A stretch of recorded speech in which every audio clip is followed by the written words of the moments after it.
আমরা বিশ্বাস করি তারা 12 তারিখ প্রথম ভোটটা দিবে। হা বিজয়ী হলে বাকি ভোটের মূল্যায়ন হবে, হা পরাজিত হলে বাকি ভোটের মূল্যায়ন হবে না। সুতরাং প্রথম ভোট কিসে হবে?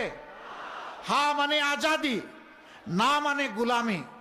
আজাদি না গুলামি, আজাদি না গুলামি। এই বাংলাদেশে রাজার ছেলে রাজা হবে, মন্ত্রীর ছেলে মন্ত্রী হবে, সেই সংস্কৃতির ধারা আমরা পাল্টে দিতে চাই। রাজার ঘরে জন্ম নিলেই রাজা হওয়া যাবে না, মন্ত্রীর ঘরে জন্ম নিলেও মন্ত্রী হওয়া যাবে না। তার আপন যোগ্যতা যদি থাকে, সে কেবল এই কাজের জন্য নির্বাচিত হবে।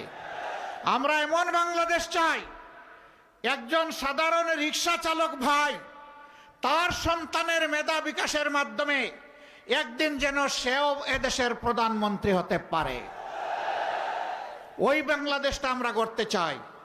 অতীতের বস্তা পচা রাজনীতি, যেটা ফ্যাসিবাদ উপহার দিয়েছে, এক না একতন্ত্র উপহার দিয়েছে, দুর্নীতিতে দেশকে চ্যাম্পিয়ন বানিয়েছে, ডুবিয়ে দিয়েছে, ওই রাজনীতিকে আমরা লাল কার্ড দেখাতে চাই। বিভিন্ন জায়গায় আমরা মাথা গরম হালত দেখতে পাচ্ছি। শীতের দিনে মাথা গরম করলে চৈত্র মাসে কি করবেন আপনারা? একটু মাথাটা ঠান্ডা রাখেন, একটু জুলাই